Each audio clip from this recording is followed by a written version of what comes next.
ঠাকুরগাঁওয়ে দুটি উপজেলায় প্রতিদ্বন্দ্বিতা করছেন ২১ জন প্রার্থী। কিছুক্ষণের মধ্যেই কেন্দ্রে পাঠানো হবে নির্বাচনী সরঞ্জাম। জেলা নির্বাচন অফিসের সামনে থেকে যুক্ত হচ্ছেন প্রতিনিধি এম এ সামাদ।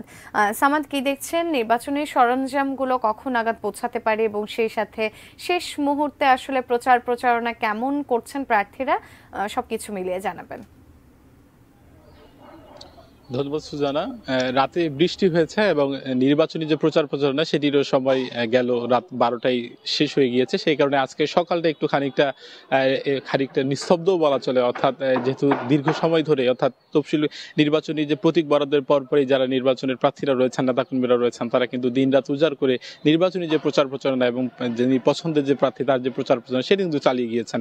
এবং রাতে যেহেতু প্রচারণা শেষ হয়ে গিয়েছে এবং রাতে বৃষ্টিও হয়েছে, সেখানে আজকে খানিকটা কিছুটা নিস্তব্ধ হলেও কিছুক্ষণ পরে আরেকবার যে টান যে উত্তেজনা সেটি সৃষ্টি হবে। কিন্তু কারণ যে কিছুক্ষণ পরেই কেন্দ্রে সরঞ্জাম পাঠানো হবে, তারপরেই আগামীকালকে যে ঠাকুরগাঁয়ের দুটি উপজেলায় 157টি দেশের উপজেলার মধ্যে ঠাকুরগাঁয়ের দুটি উপজেলা অর্থাৎ সদর উপজেলা এবং রানীশঙ্কল উপজেলা, এই দুটি উপজেলা পরিষদ নির্বাচন হবে। যদি বলি দেশে যে কয়েকটি উপজেলা পরিষদ রয়েছে তার মধ্যে ঠাকুরগাঁও সদর উপজেলা পরিষদ একটু বৃহত্তর। এখানে 22টি ইউনিয়ন রয়েছে, একটি পৌরসভা রয়েছে। প্রায় এই উপজেলায় এটি ঠাকুরগাঁও 1 আসন এবং একটি সদর উপজেলা, এখানে প্রায় 4,87,175 জন ভোটার রয়েছে যারা আগামীকালকে ভোট প্রদান করবেন। এছাড়াও এখানে চেয়ারম্যান পদে লড়ছেন 4 জন প্রার্থী, ভাইস চেয়ারম্যান পদে রয়েছেন 3 জন এবং মহিলা ভাইস চেয়ারম্যান পদে লড়ছেন 2 জন প্রার্থী। অপরদিকে রানীশঙ্কল উপজেলায় নির্বাচন অনুষ্ঠিত হবে, সেখানে চেয়ারম্যান পদে রয়েছেন 3 জন এবং যে ভাইস চেয়ারম্যান সে পদে রয়েছেন 4 জন এবং মহিলা ভাইস চেয়ারম্যান পদে রয়েছেন 5 জন। সব মিলিয়ে 21 জন পদপ্রার্থী আগামীকাল এখনো প্রতিদ্বন্দ্বিতা করছেন এবং আগামীকালে তারা প্রতিদ্বন্দ্বিতা করবে।